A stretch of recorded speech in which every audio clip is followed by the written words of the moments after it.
Okay, now we're being recorded. Fantastic. Hi, Mom. I'm going to try to send her the link later. We'll see if this works. Okay, you guys have probably wondered many times about what civilizations owned this little piece of land where this ancient city sits and what they have for coins. No doubt, right? But have you ever wondered if the coins in this area would have similarities across the ages, despite the variety of rulers who came and went? Well, let's find out. Okay, here we go. All right, I made this timeline here. It only covers 2,486 years, so I'm going to talk fast, right? I broke it into 8 regions, which you can see well up there. Good.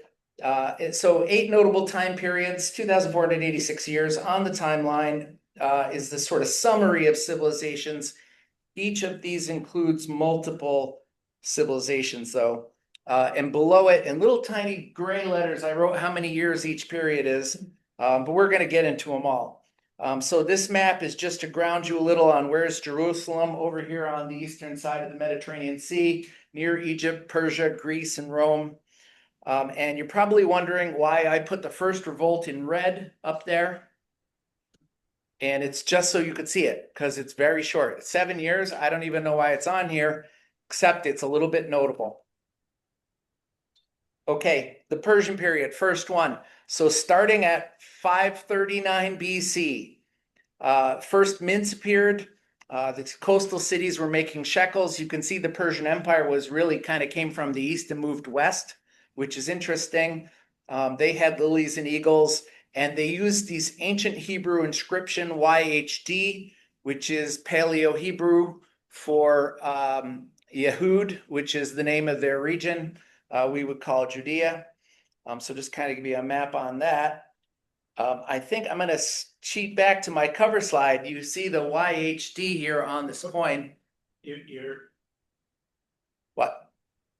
You need to go one in the other direction. No, I went back to the cover on purpose so you could see the YHD here on the front. That's Yehud, which is the Persian name for Judea. So in general, I'm going to talk about local coins, but as soon as I say that, I'm going to lie in the very next sentence, right? So back to the Persians here. They had gold derricks and silver siglos, which you can see up there. And so the Persian kings, they were the first ones in this area to make money, and they also put a consistent weight and style on their coins. Once the local governors in Judea secured permission from them, they actually struck their own Aramaic inscribed coins with that YHD that you saw in ever smaller sizes.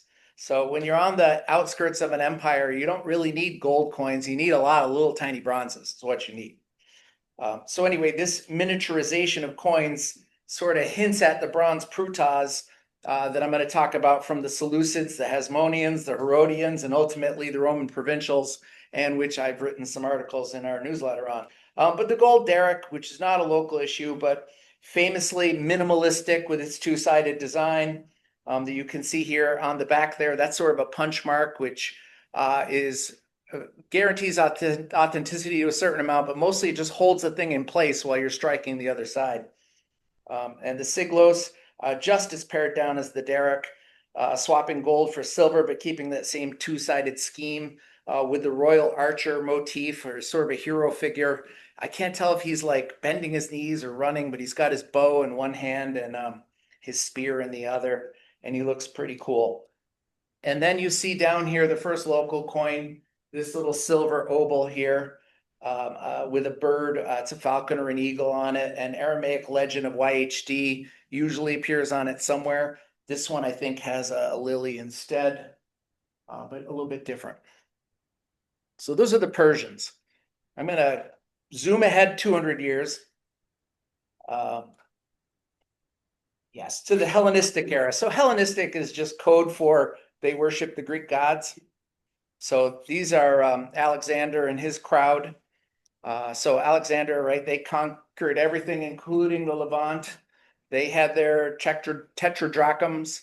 with his head, and he always appeared as sort of Hercules with the skin of the Numian lion on his head, and Zeus on a throne on the other side, often to kind of make a connection that he's kind of like a god. He's like best friends with him at least. And you probably know, but Alexander, he conquered a whole bunch of stuff. And then as he died, his kingdom got split up amongst his generals. He died in 323 BC, and Ptolemy I Soter, he secured Egypt and the southern area of the Levant, which includes Jerusalem, and he founded the Ptolemaic kingdom around 305 BC. Judea would remain under their rule until 198 BC, so a little over 100 years. That's when the Seleucids came along and wrestled it away from them. And the Seleucids, who were they? Well, another Hellenistic dynasty founded by Seleucus I Nicator. So another one of Alexander's generals. He carved out his realm off in the east, but he started early. He started carving his realm out before Alexander died. So he was appointed satrap of Babylon in 321 BC, and in 312 BC asserted his independence and started to expand. And I've talked about the Seleucids before. I think I brought in a picture when they found a bunch of coins near Jerusalem of Antiochus IV, who is the Antichrist, a lot of people think, one of the original bad guys in the Bible, wiped out a lot of Jews. So he moved his imperial capital between Babylon and Seleucia on the Tigris, and later to Antioch in Syria. So they were all over the place. And they, along with the Ptolemies, they had the standard Hellenistic coinage, which is the drachms and the tetradrachms. And they had always portraits of their ruler, kind of like Alexander here. Let's see. One other thing was they started, as they got rid of the Ptolemaic coins, they started producing more and more bronzes, those little tiny bronzes. And they were kind of a prutat, and they sort of looked a lot like the Hasmoneans and the Romans that we're going to get to. And why do I keep mentioning that everything is making a step toward those little bronze prutas? Well, probably because I wrote 2 articles on it in the RNA News the last couple issues. So that could be the reason. All right. Hellenistic era here. I think I wrote a note here saying you don't have to read this slide. Yeah, I said don't read this slide. It might put you to sleep. So just skip the text. Essentially, it says there's silver coins, there's smaller silver coins, and then there's these bronze fractional coins. Just to get those 3 families out there, they sort of mirror the Persian gold, silver, bronze, but on the Greek weight standard, the silver coins kind of ballooned up to about double the size of the Persians, and that made it so that they were more valuable, which meant that there wasn't an intermediate coin. And so guess what? They needed more bronze coins. So those prutats are going to just become the millions and millions of them that I reference in the article. I show a couple of the bronzes here from this time period. And I think it's Antiochus IV down here at the bottom, and one of the Ptolemies up there at the top. So comparing the silver of the 3 civilizations, the obverse is always that same portrait. The reverse is always a deity. So they did that. So they kind of continued the iconography right throughout. And it's very hard if you don't know to be able to say that's this civilization and that's the other one. They really were just all a bunch of brothers and sisters. But they did definitely change their artwork, right? So here we have, again, that cool one of Alexander on the left, and then the Ptolemaic, they were a little more lifelike. And then the Seleucids, I don't know, a little more cartoony, if you ask me. You could even say goofy looking, but that was, it's Antiochus I. I think he was like one of the early guys. And I've got a little table there on the weights and things, but I'm afraid that is homework. It's too small to see. Skipping ahead a little, I don't know if you're watching, what is the show? The Chosen, that is out now. There's a series about the life of Christ. So in that, they have it's about the life of Jesus, mainly about his followers. But in that, they have a priest, a Jewish priest, who's like, that guy might be important. And all the other priests are like, no, he's nothing. But that one priest, he keeps bringing up and over. He's like, a few hundred years ago, the Maccabees had this rebellion and they created the Hasmoneans. And maybe they weren't supposed to be saying that we're here forever as the most important people. Maybe somebody else is going to come along who's important. And so he questions things. So the Hasmoneans now we're talking about, they're the Jewish dynasty, and they were around 141 BC, and they lasted until 37 BC when the Romans kind of came along and weaseled their way in as much as conquered. But they formalized things under Aristobulus I, and these guys combined high priest and sovereign into one. So they got the title priest kings, but the people back then called them priest princes, which is interesting. But so the priest princes of Judea. So let's talk gold for a second with the Hasmoneans, and then I'm going to describe why I put this weird coin on there, which has nothing to do with that. But gold for a minute. So Alexander and his successors did have gold, the staters, but really none of them have ever turned up in Jerusalem. Ptolemy's gold stater with Queen Bernice, they found one of them in the city of David not too many years ago. So proof that there were gold coins in the area. But the Hasmoneans never made any gold. And in short, gold coins were really for very limited in number in the area, used for high value transactions with really important people, the kind who don't lose their coins in the yard to be found 1,000 years later or 2,000 years later. So really no gold coins until after Hasmonean rule ends. So let's talk silver. Okay, the Hasmoneans didn't have any silver either. Their coinage is really entirely bronze, so prutas and half prutas. And the only silver piece ever associated with the Hasmoneans is this one up here, which is just a giant fun fact. So this is called the Bacchus the Jew coin. It was made in Rome. It's a Roman Republican silver coin minted in 55 BC, so a little after the Romans came in and took over from the Hasmoneans. And Bacchus the Jew here, who's kneeling next to a camel holding an olive branch, is sort of like a generic Jew. And I think the Romans were kind of making the point of, hey, he surrendered to us. And look, it's a really cool thing called a camel. And so the people in Rome had never seen a camel at this time, and they were pretty excited and thought it was really neat to see a camel and get that on their money. So, coins as propaganda, I think we've talked about before. So back to the Hasmoneans, right? They made bronze coins, and I have a couple of them here. I know we brought them up before, I think. So this is the little pruta of the Hasmoneans, which is the widow's mite in the Bible, maybe, if it's not a Roman coin. And this one is clearly the same coin, but like half the size. It's tiny. So I think it's a half pruta. Back then in the writing, they call them lepta, which is a Greek word meaning small, thin coin. That's what it means. So I think it's half pruta, but the NGC guys crack me up all the time, and Scott too, he's missing this, but they don't seem to know the difference. They just label them all prutas, but they're clearly different coins, and I have examples here. So I think that should be called a lepta. So talked a little about bronze coins and kind of going on. I mean, who doesn't love prutas? So here's one of the early ones. And he's got the cornucopia. On the later ones, they have the anchor, which they stole from the Tyrian civilization, the Phoenicians, right? In Tyre, their maritime connection. And they've got their 8-pointed star. So I think we're going to move on from Hasmoneans pretty well. Let's see. I want to just mention Paleo Hebrew on here. There's some of the sayings. I think I translated them here. No, I didn't translate them. I hope I did in my text then. All right.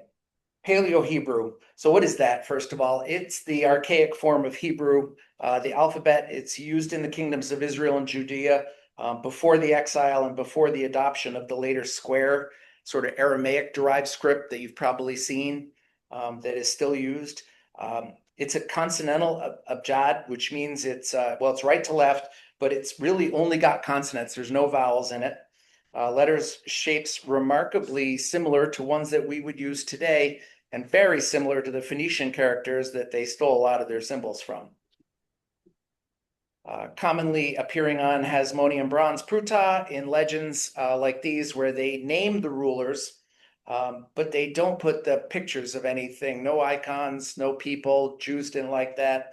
But this Paleo-Hebrew kind of fell out of everyday use around the 5th century BC, but it's been preserved even till today in ceremonial contexts and things like coins. And today they only use it on commemorative coins. Why does it matter? Putting Paleo-Hebrew on there, the Hasmoneans were evoking the ancient Israelite past and kind of reinforcing their claim to the priestly and the royal heritage. So later, I think we're going to see some examples of Paleo-Hebrew on the Great Revolt and the Bar Kokhba coinage.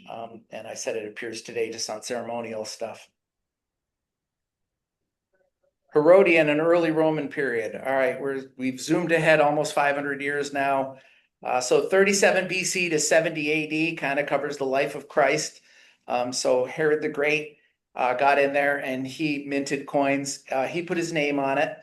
But I do think that the Romans were benevolent conquerors in that they came in and really tried to work with the Jews. So they didn't just stick their heads on all the coins and say, now you've got people on coins again, which the Jews hated. So they made their coins look Jewish. Sneak ahead here.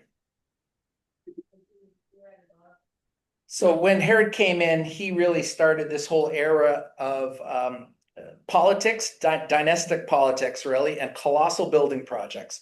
Most famously, he expanded the Second Temple. After his death, a handful of emperors and even a dozen prefects and procurators ruled the city. And in this time period, which included Emperor Tiberius's reign, and he had 4 prefects himself in Judea. One of them was named Pontius Pilate, I think. But during this time, they focused on local production of this one bronze coin. And you see different ones here from the different rulers and prefects of the time, kind of starting at the beginning and going to the end of the 70 AD there. This period is sort of rule shifted between the eras of Herod and various Roman governors. And that caused a lot of unrest in the area. And it exploded eventually around 70 AD in the first Jewish revolt. And the kind of fun fact about that for coin people is what really, if you had to say what was the one thing that caused the revolt, it wasn't the assassination of Austrian prince, that was World War I, but it was actually that they closed down the Tyrian mint where they were making shekels that they needed to pay the priests because they would only take shekels, and they needed them for the temple tax. And so you shut our mint down. That's the last straw. We're having a revolt, which is, I thought, very numismatically funny. So the Jewish rebels started out kind of before the revolt even. They started making their own coins. So the first part of their revolt was, well, we're going to make our own coins. Okay. So they did. And they used Paleo-Hebrew legends and Jewish symbols on these coins so that they could... This is a problem with paper notes. Okay, so they could claim political and religious sovereignty, right? And then I have a list here of all of these coins, but I will say that they end in the one on the right, which kind of looks familiar if you remember this chalice from a slide coming up, so remember it. But that's from the first Jewish revolt. It's a lepton from year 2. So they were even making little copper ones, even though we like to put in our calendar the silver ones. So I think we've got a Roman provincial from under Tiberius, the one before Pilate. So Valerius Gratus was that guy. And then before that, Agrippa the First and Herod the Great's the first one on the left. So lots of fun with those. So then we get to the Jewish revolt, right? So this is the short first revolt, which I would call the second revolt, because I would say when the Maccabees revolted and created the whole Hasmonean dynasty, that seemed like a Jewish revolt to me. And they had to kill a whole bunch of Seleucids to do it. So it was a pretty big revolt. So this is the second revolt that everybody calls the first one. So we've got rebels striking limited numbers of silver shekels and half shekels. I think they wish they could strike a lot of them, but they were kind of broken at that point. And they did a bunch of bronze as well. So starting in 66 AD, right, they rose up against Roman misrule. They seized Jerusalem and they expelled the Roman forces. And then they just faced siege after siege after siege that ended in the destruction of the temple in 70 AD and their final stand at Masada in 73 AD, which was made into a really pretty amazing miniseries when I was a kid. If you didn't see it, Peter O'Toole and Peter Strauss starred in that. It was really good. But when the Romans closed the Tyrian Mint, those rebel leaders started off with money, and they used their Paleo-Hebrew to do it. And then this may start to look familiar to our calendar owners, but this one is got some really nice Paleo-Hebrew on it. I picked one of the best images I could find, and I put the Paleo-Hebrew there. It says Shekel of Israel, year 3, and on the other side, Jerusalem the Holy, and pretty cool. So that's a gift for you who are thinking about learning to read and write in Paleo-Hebrew. You've now started, right? The chalice there is a stylized cup or an amphora that stands for temple ritual use and the temple's monetary authority. On the revolt coins, it signals the temple origin and that the money's tied to that, and therefore the whole rebellion is tied to the religion. And it's really a statement that they can not only control Jerusalem's sacred economy, but they also have religious political sovereignty, and they're trying to take it back.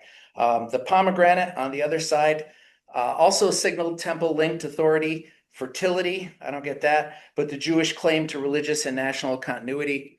I think I'm going to say something about those pomegranates later, but they have them all over the temples and on the priests' robes, and it's kind of really ties the money to the church, or the religion, I should say.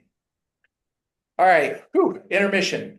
Brief breather here. That was 616 years and 11 slides. So good start, right? But we have 1,878 years to go and only 5 slides to do it in. So I want to get home on time. So I got one here I got to talk a little bit about, and then I'll do a short one. All right, so there's my "you are here" line. Okay, all right. So Roman, Byzantine, and late antique. So 70 AD to 638 AD. So we can blow through 600 years here with no problem. On the right side here, I listed the different people who controlled Jerusalem over that time period. So emperors, the Flavian dynasty, they rebuilt the city. Hadrian came along, refounded the city, and renamed it and made it very Roman. And the legionary administration started for a period, then Byzantine emperors, and I'll talk just briefly about each of these. I think in this slide somewhere there's this really fun word.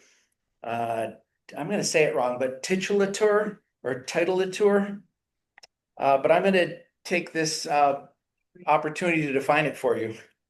So that's any system or method for naming or giving titles to individuals, especially kings, pharaohs, or other monarchs, or to the collection of such titles.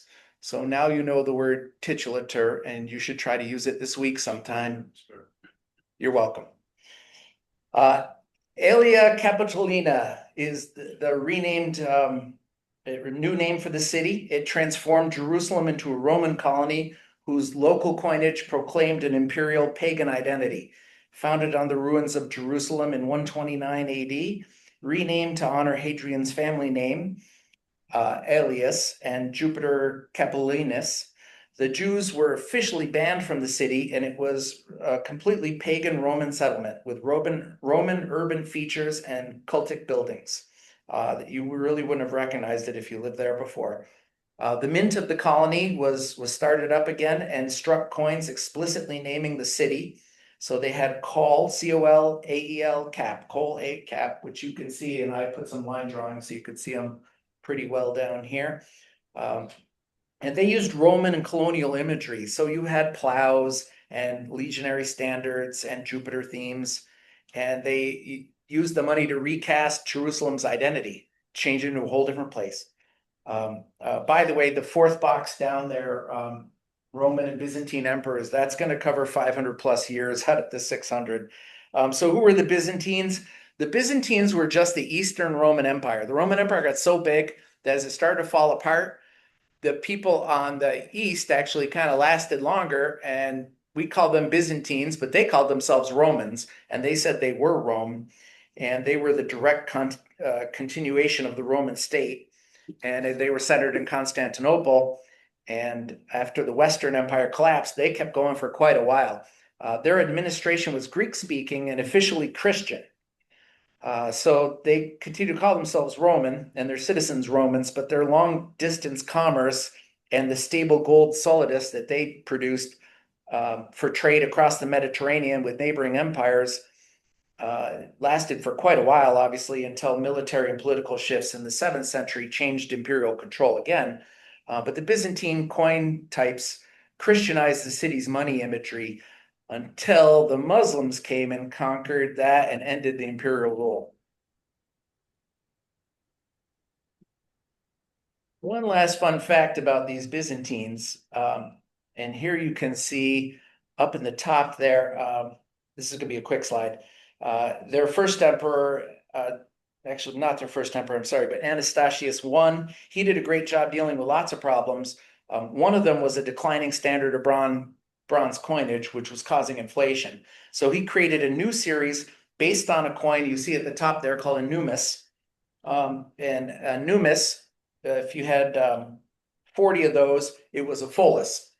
And for the first time, probably, this series included Greek letters and Christian symbols, but it denoted the denomination on the coin.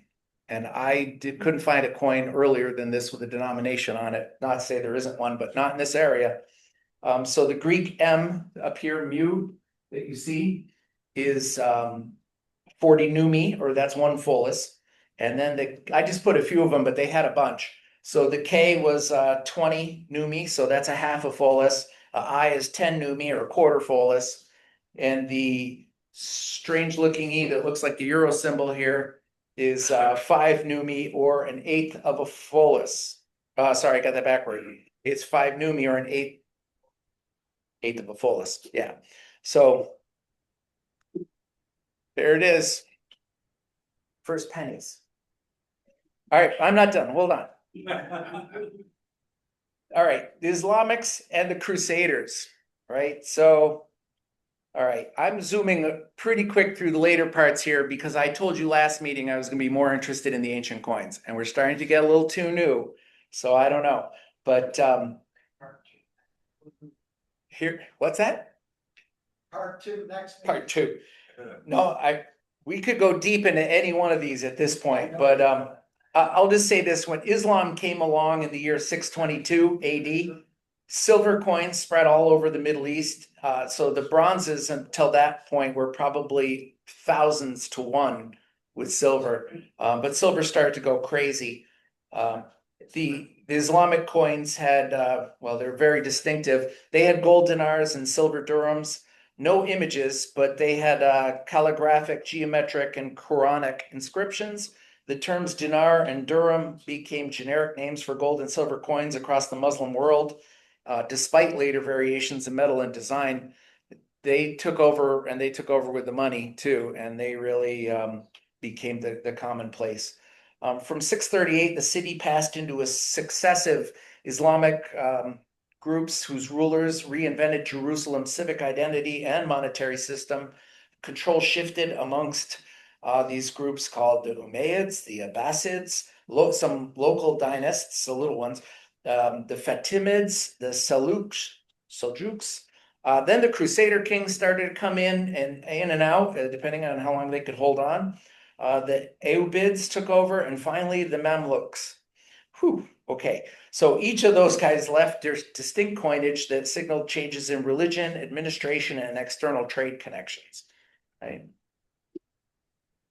So those Mamluks, who were the last ones, starting in 1291, passed into the Mamluk rule. and then eventually the Ottoman Empire in 1517, and then the British Mandate after World War I in 1917 to 1948. The British Mandate ruled. The coins from that time, from the British Mandate time, say Palestine. There's one on the right here. This is Palestine. And kind of fun fact about that is, well, I'm going to talk about Palestine in a second.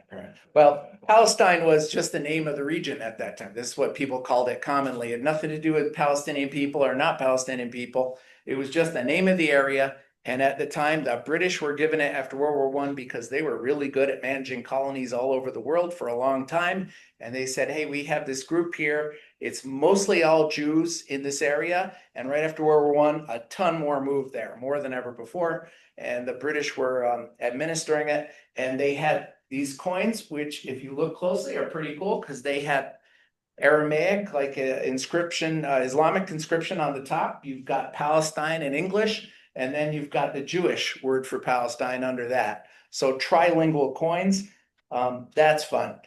So I talked about the right side, but before that, those Mamluks on the left, who were they? They're kind of a fun group. They were a class of slave soldiers, primarily Turkish, and they rose to form a powerful military and political elite in some Muslim states. And they had different sultanates that came out of that sort of culture. Sort of reminds me of who were the Roman gladiator slaves that rose up? Spartacus, very famous revolt. Yeah, sort of like that, only these guys really did a good job of it. They Mamluk Sultanate that came out of Egypt and Syria in 1250 to 1517, so they lasted 450 years. Originally, they were purchased as children and raised to be loyal, highly trained warriors. And then they seized power and established their own dynasties. And this Mamluk Sultanate famously defeated the Mongols and expelled the Crusaders from this area. So these guys were highly successful. And I don't know, I didn't learn about them at school, which I think is weird. I know, too much. Modern Israel. Okay, guess what? We're getting pretty close now. So they started minting in 1948. We're finally up to modern day, right? Following the UN partition plan after World War II and the 1948 Arab-Israeli War, we have modern Israel. So control of parts of the city shifted again, and they reunified it under Israeli control in 1967 after the Six-Day War. And what did these guys do? They created a coin called the new 1949 pruta. So they made prutas, which were 1/1000th of an Israeli pound. So that Palestinian coin back there, I should have mentioned that was 1/1000th of a Palestine pound, which pound because the British were in charge and they set the money up, but they called it the Palestine pound, a little different than an English pound. And then the Israelis took over and they want to change things too much. So now it's an Israeli pound and we still have 1/1000th, only instead of that weird little copper coin, these guys made prutas. And that worked out great. The Palestine pound, the 1/1000th, the British called it a mill. So that's fun. So here I kind of show along the top those 1949 coins, the different denominations. And then below them, I put some pictures from earlier in the presentation just to kind of get your hint.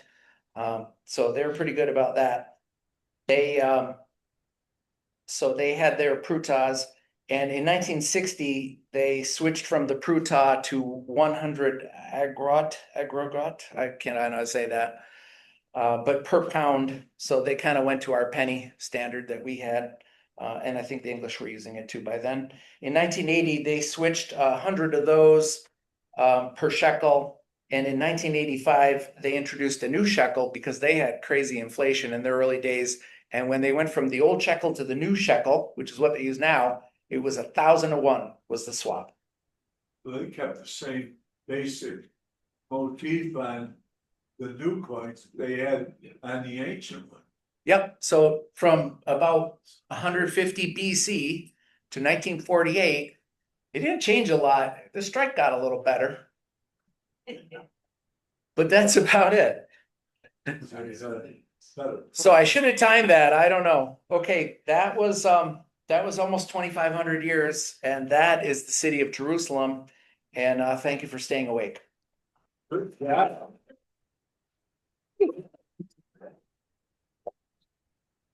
We need not. 35 minutes, Dennis. That was 35 minutes. I don't know if you timed it before.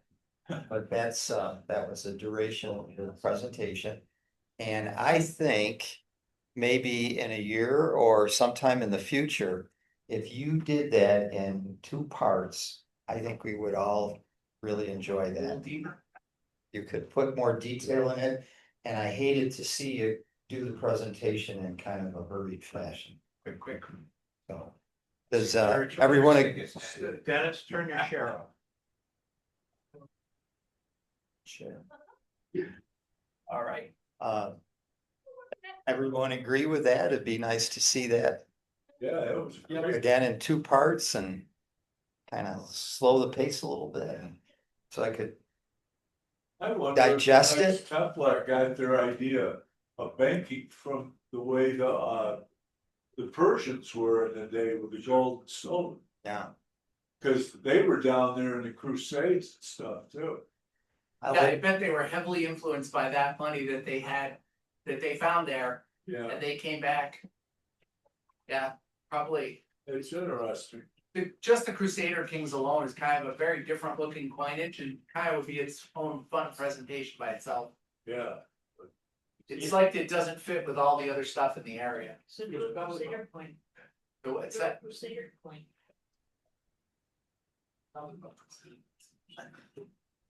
your last picture there of the 8 coins, the modern ones and the old ones, that made me think, I'd like to collect those coins.